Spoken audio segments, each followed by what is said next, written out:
Dealing with pain medication at the end of life is a very, very complicated issue.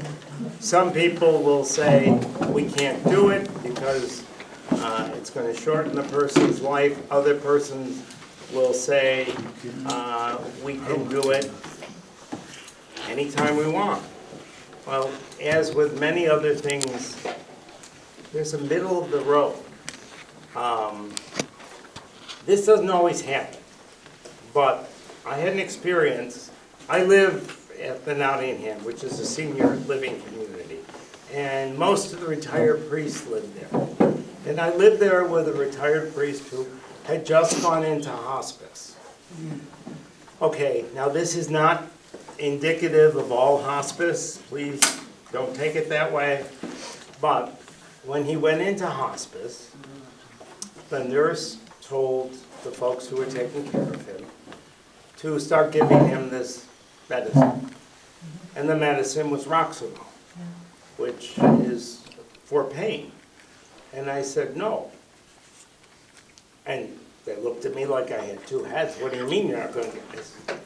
When he has pain, we'll give it to him. But right now, he's not in pain. Or, if it's not pain, if he has trouble breathing. I said, as soon as we see either pain, and I mean, he was perfectly lucid and in absolutely no pain. So there's no reason to give him that medication. He didn't need it for 10 days. So I think while there are people who are apprehensive, I think there are people in our society who are too willing to provide this. I think what we can do to help people understand is to help them understand what the dimensions of the treatment are and when it's permissible and when it's not. And we're going to go through that very carefully. St. Thomas does a great job with this. All right, the moral question is it permissible to increase pain medication? We're assuming they're in pain, so which wasn't the case that I was dealing with. If needed, if it might suppress respiration and indirectly hasten the person's death. Okay, is that a moral balance? All right. The roots of this principle go back to the Old Testament. And Thomas Aquinas, who was a theologian in the Middle Ages, saw that there were some moral actions where there was one action but two outcomes, a good one and a morally evil one. Okay, so Thomas, being the bright man that he was, said, how do we figure this out? How do we know whether we can take and carry on, accept the outcome? If there is evil, do we have to avoid it because there's evil, or do we have to ignore the evil? There has to be, a middle of the road, a way of unscrambling it. We need to apply principles. And so he comes up with what we call the principle of double effect. Single action, two outcomes. Good outcome, evil outcome. All right.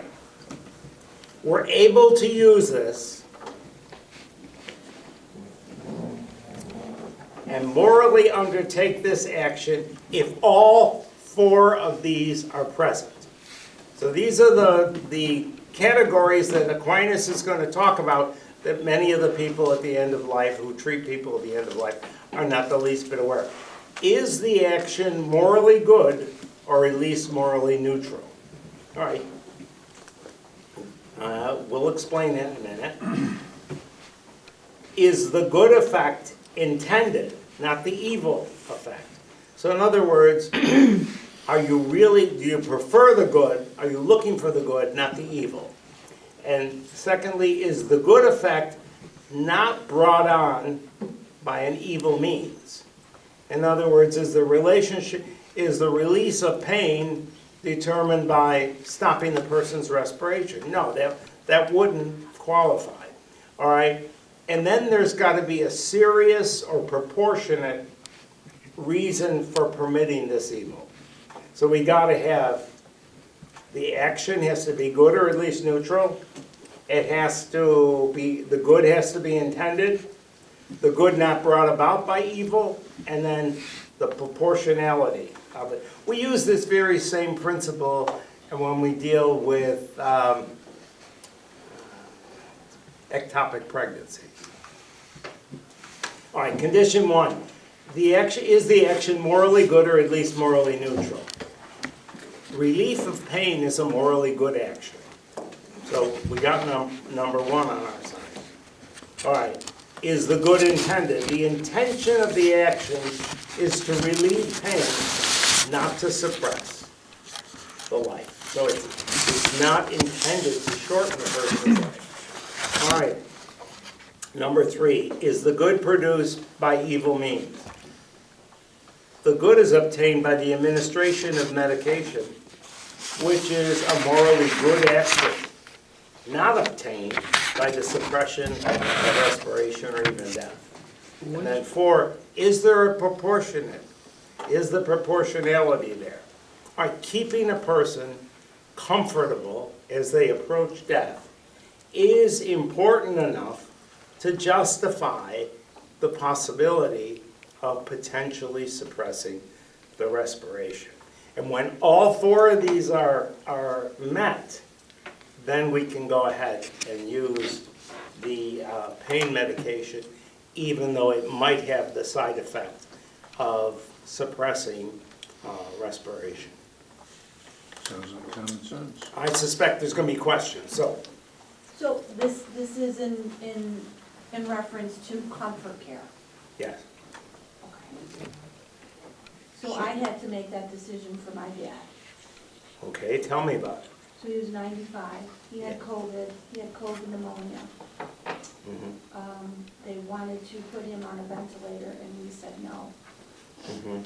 So our next choice was, he wasn't breathing well, they offered comfort care. Mm-hmm. Yeah, the chances of going on a ventilator, particularly with COVID, and early on in the days of COVID treatment, would probably have been an extraordinary means. And there's, a real good chance that it wouldn't have returned him to health. The number of people who went on ventilators and were returned to health is very, very limited, particularly early on. Yeah, so that would be reasonable. They were using too high pressures in the early, for the ventilators, and that made their alveoli, a lot of the weakened alveoli explode until, yeah, they were running them too high, and the people who survived were, in general, the ones that were put on a lower pressure. Yeah, Wow. that was all in the early, like you said, all in the early going, people were just kind of feeling out what the Sam Hill to do about these things. That's it, they didn't know. I mean, I lived with Monsignor Yezel, who was on a ventilator for 18 days. They took him off it, they put him back on it for 10 days. Now, he's alive, but he can't do much. Breathing is difficult, he's in a wheelchair. There's not much he can do, he can't go out much. It's taken a cost, but they didn't know. And he was one of the earliest cases. Father Charles. I remember he called me, he said, "I'm gonna take a nap." I said, "What do you mean a nap?" I know I live with him, and he's a jokester. He said, "Well, I got COVID, they're gonna put me on a ventilator." I said, "Oh, okay." So then we prayed like crazy. But yeah, early on, and that's the time of experimentation.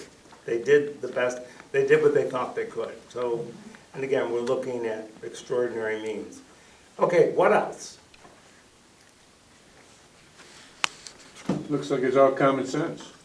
Well, yes and no. Once you get the structure, yes, it looks like it all falls together. Yeah, number 1 is good action.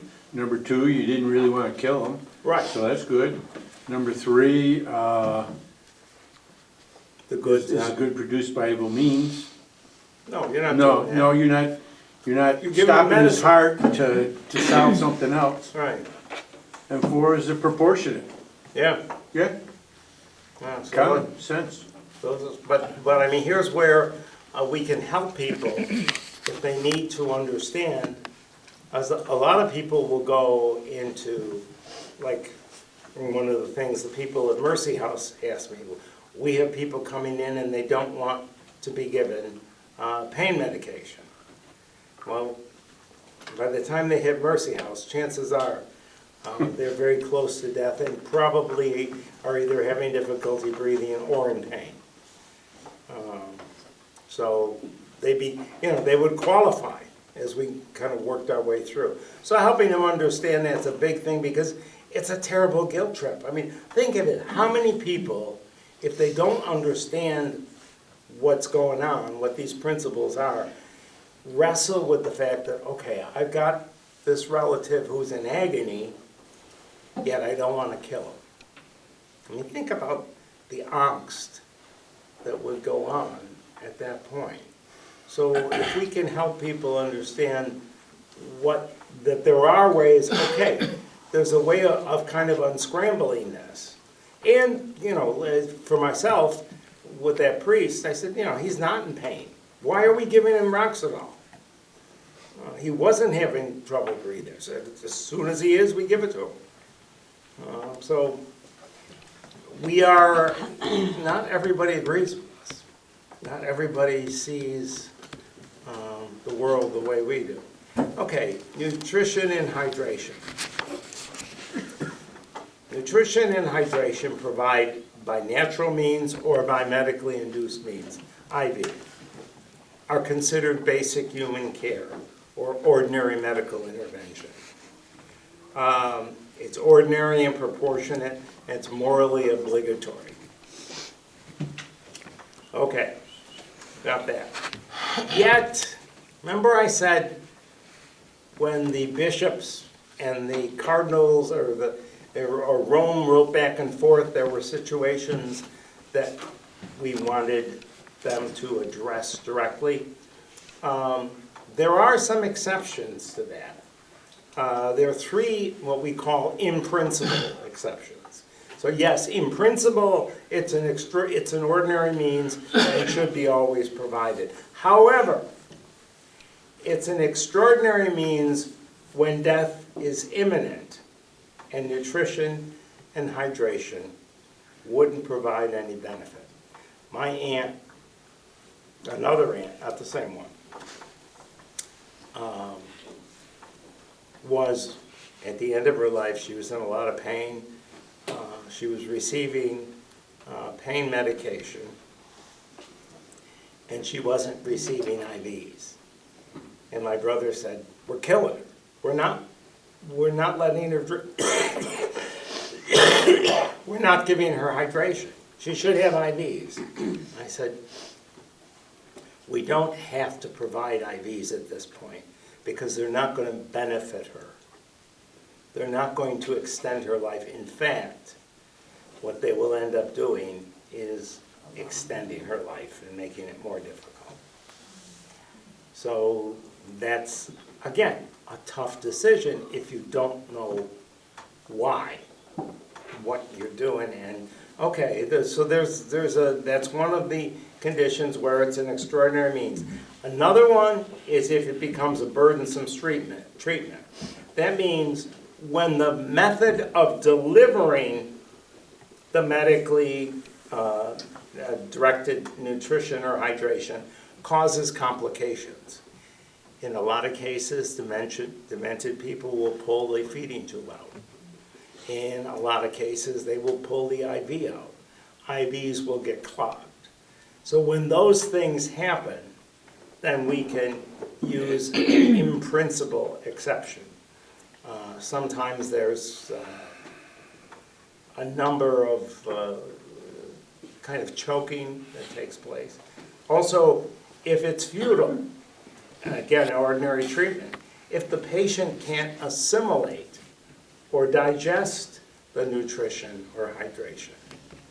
Right? So there's no benefit to giving it to them because their own physical condition doesn't permit them to assimilate the fluids or the nutrition. So there are three situations that this would be this would be of interest to. Not always are these situations present. Probably the most present one, the most that people deal with is that first one where you're at the end of life and providing nutrition and hydration at that time just isn't going to benefit the patient. Okay, organ donation. Initially, we didn't put this in, but people asked us to. So transplants, and again, we go back to John Paul II. Transplants are important. There's a need to engender within the population a real appreciation for what they can do. Now, all organ and tissue donations must be given freely. You can't sell them. Selling organs isn't acceptable. Living donors can donate only organs that they can live without. So in other words, since you could live with one kidney, you can donate a kidney. Since you could live with part of a liver, you can donate part of a liver. You can't donate your heart because okay. And then the donor, for those donors for where there's only a single organ, the donor has to be pronounced dead by an acceptable protocol. So we want to make sure that the person is actually dead. How does that work in New York State? I mean, I'm honored as an organ donor. They're not going to take me early because I'm an organ donor, right? They're going to wait till I somewhat die. And then they want to take it right away, right? Somewhat. That's cute. That's cute. They want to take it right away. Yes, they would. All right. But they keep you on the would. machine until they can. Keep you on a machine until they Yeah, get yeah, They might do yeah. that, Keep you yeah. fresh. Yeah, They keep you fresh, you know. they do all But no, kinds it- of ceremonies in the hospital when they have. Yes. And they wait for the Yeah, and it family. depends, the age of the person. Like I said, I wanted to donate my organs, and they said, no, you're too old. Okay. Do they have people already identified for your organs when they know Not you're going? necessarily for yours, but they may have people on the waiting list. Yeah. They may have people on the waiting list. Tom? Were you just teasing us about someone telling you that you were too old to donate? No. your No, No, they said I was too old. no. And was this somebody who knew what the Sam Hill they were talking I about? thought they did. Because Donate Life, the organization says, you're never too old to donate something. Skin, you can donate skins for operations, for people being reconstructed from Okay, I was burns. talking about organs, so maybe that Oh, was, well, that's, the maybe I skin is an is an organ. organ. Yeah. Skin is the Yeah. largest Tissue. organ. So- Tissue. Yeah, good Yeah. point. It's interesting that he mentioned that, because I was adamant. My husband was an organ donor. Yeah. He was only 66. And when I said, he's an organ donor, and Yeah. he said, well, he has too many things wrong with him. Oh, Well, they'll that's find enough. something. And I said, but there's gotta be something They that you will can take, find something. if not to transplant to somebody, to use for, research or something. Well, I that's- said, he was adamant about being an organ donor and giving to the very end. And they wouldn't do it. Really? Yep, Yes, sir, I have a When- question wait, about, Oh, excuse, oh, pardon. I'm sorry, the brain dead. 10 years ago. yes. You could be in a coma and possibly flatline. Is there cases where people in a coma are flatline and then recover? There might be, I've not been aware of them. Are you aware of some?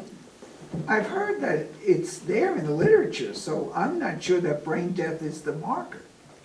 I don't know. I don't know of any doctors that question it. Okay.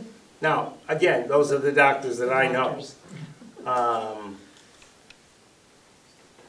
So I really don't know. I think you'd have to have somebody at that point who would be a neurologist to have a discussion with. Yes, ma'am. Wasn't there a time that they couldn't tell, they thought they were dead, but they may not be, so when they buried them, they put Yep. a string on their toe and a bell to ring? Same way the bell. They were only in a coma? Yeah, that was true. Oh, yeah, oh, yeah. My grandmother told me this, my grandma's from Italy, she told me a story there, because they put them in the catacombs and everything, and then they have like a gate, and this lady got up and banged it, and the guy said, no, you're supposed to be dead. So get back and be dead. No, They're that was- actually in that comas. was- in They're all actually honesty, in that was comas. the case. Yeah, they I didn't think know it was they couldn't Benjamin tell the Franklin difference in a or coma or anything. or either Benjamin Franklin or George Washington that had a powerful fear of being buried alive. And obviously, it was I do that too. common at that point. Yes, sir. We just took this course, why would we have to call up the Catholic ethicists? Wouldn't it just be better if we You don't have to. made the decision based on You all don't the have to. information we have? You absolutely do not have to. However, if you want to, you gotta remember, I gotta present all this material Okay. because, the bishop will dock my salary or my retirement. I mean, I don't know too much about the physiology of the dying body, but I know that, like I've heard hospice people say, the dying person cannot digest food any longer. The body's processes are slowing down. I knew of a gentleman who I guess he had a stroke, and well, he was gonna die, but the staff told the family he was not to have any water, don't give him any water. And they took the water bucket away from him, and they demanded the family not let him have any water. Well, he lived another about 12 days, and in the beginning, he wanted something to drink, water, he was thirsty, begging for water. I but give him family- water. I No, give no, him you water. can't have any water. Now, to me, that sounds wrong. I give them the water. They give them ice. So- Give But ice. then hospitals will say, well, he's gonna aspirate on that, but.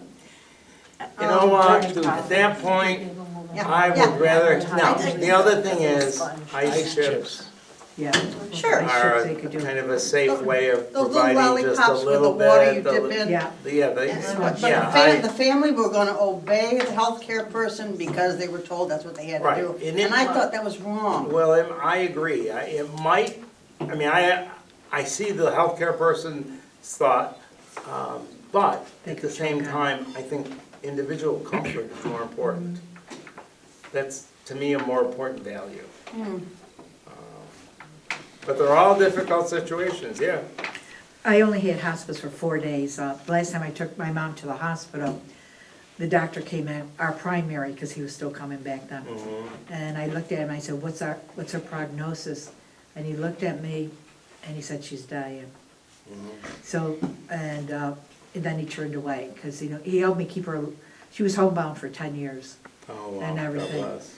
And he helped me, him and his staff, they were great. Every time I called crying, they said, calm down, you can handle it.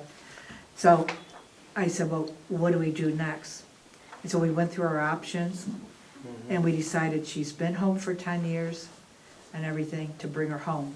So I brought her home with hospice on a Friday, and she died on Monday.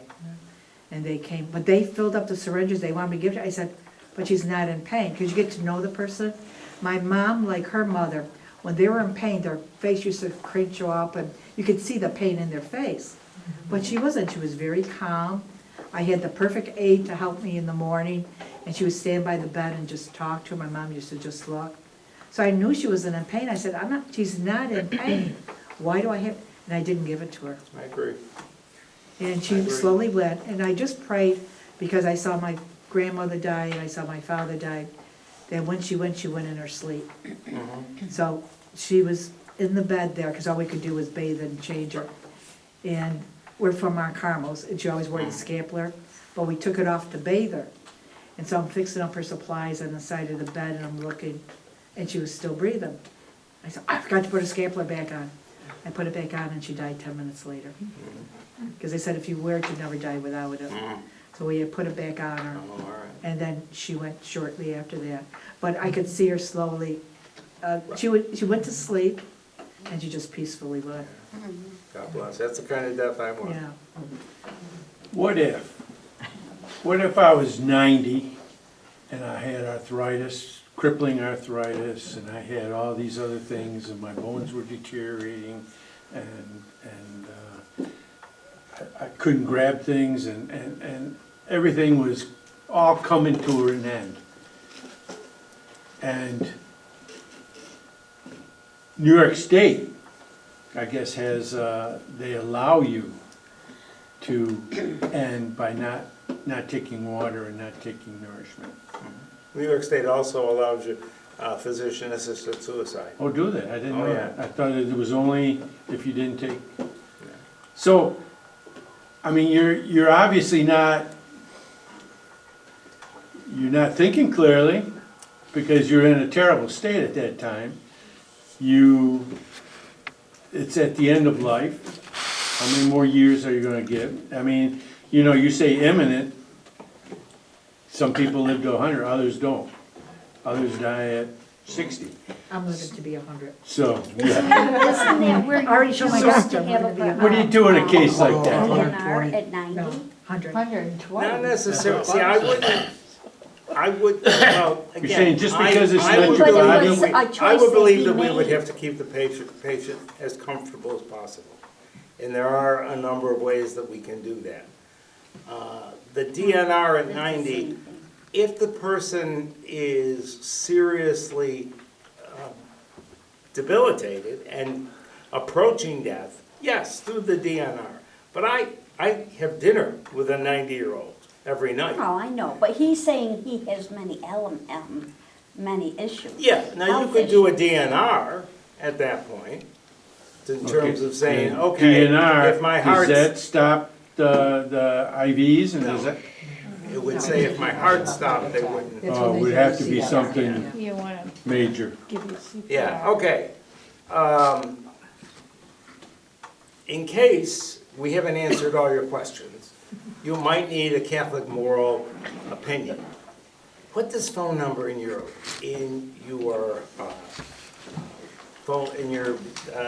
contact list. Last Saturday, when I got this list, I was pretty sure of my opinion for the patient, the son that called me, and I'm trying to find the number for the Catholic ethicist on call. I couldn't find it, despite the number of times I've told people to put it in their contact list. It's a great service. If nothing else, you get a little reassurance. You call, Oh, wow. leave a message, they will get back to you, and I mean, they do it very quickly with a Catholic response. In fact, with the woman, or the person that I was talking about earlier this evening, when I got the call, I had said, it doesn't sound like the woman is imminently dying. I don't know why we're stopping food and hydration or medication. And I said, she's responding, her blood tests were full, are improving. She's not doing more poorly because of pneumonia. The pneumonia's clearing up. Why do they want to stop the treatment? And I just said, I don't think so. I said, but I'm only one person. Let's get another opinion. So we called the Catholic ethicist online, and they said, no, it's too early. The physician is not acting in accord with Catholic teaching. So it's a good safety level, and it's good, there's no charge. There's absolutely no charge. You can call, I've had pastors call. They will call with the situation, I say, okay, let me help you. And got them, they're really appreciative. Now, healthcare proxy we talked about. Transfers, when you are out of commission and can't make decisions, transfers, the ability to make decisions on your behalf. Everybody should have it. Okay, Regardless of age, we talked about the healthcare proxy is the Catholic's preferred document for advanced care planning. It's generally not necessary to go to an attorney to designate the Catholic healthcare proxy. Most states, it needs to be witnessed by at least one person. The Catholic healthcare proxy is on the website. That we gave you the Compassion and Cope. You can just download it, or you can call the Catholic Bioethics Society and pay $4. They'll give it to you. All right. Selecting the person. Not always should you give it to the person that's the oldest child. All right? You want somebody who's familiar with your Catholic beliefs, someone who operates well under stress, who agrees to serve in this capacity. My God, we had a priest who designated another priest as a healthcare proxy. When the priest was incapacitated, we called priest number 2 and said, well, you're the healthcare proxy. He goes, no, I'm not. I never agreed to be healthcare proxy. Well, it took us 5 days while the guy was in intensive care to get somebody who could make decisions on their behalf. So I added to this talk, we now have to have somebody who agrees to do this. Inform your family so it's not a surprise. Tell them who it is. It's, it may be a second child, it may be a first child, whomever you think will handle it best. All right. Provide your information to your healthcare proxy. Have a conversation. We talked about that. I have the healthcare proxy, then I have the advance directive. And basically what I have on the advance directive is I want treatment that will help me return to health. I don't want treatment that won't help me return to health. I want pain medication if I'm in need of it. I don't want anything that's considered to be a burden. I am Catholic and want to receive the sacrament of the same. That's all my advanced care directive has. Now, they have to, I have 2 brothers that are lawyers, so they can figure out, okay, is this going to help them, is this not going to help them? But it's very, for me, it's very simple. I've never heard of an advance directive. Where do you get one of those? All over. Every yeah? hospital. The hospital will have it. Oh, they'll give it to you? Yeah, Okay. now, Because the the only doctor's one that's. office is giving Excuse me. proxies. When, are you referring to the moles for the advanced directive? No, Okay. no, the MOLS is a form of the advanced directive, but it's not the generic advanced. Yeah, when you are in severe, very frail health, you would sign a MOL, you and your doctor would sign a MOLS. All right, that would go on your refrigerator. It's a bright pink. All right, if you are approaching death, you do not want to have your heart stops. You don't want to have them pound on you and get your heart going. So in New York State and in several other states, we have, well, they call it the pulse in some other states. But on the health, so it's portable.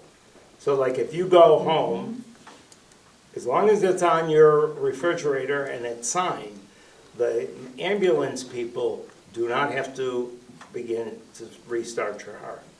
When I was taking clinical pastoral training, we had one patient who the nurse did not look. Now this was in the 70s.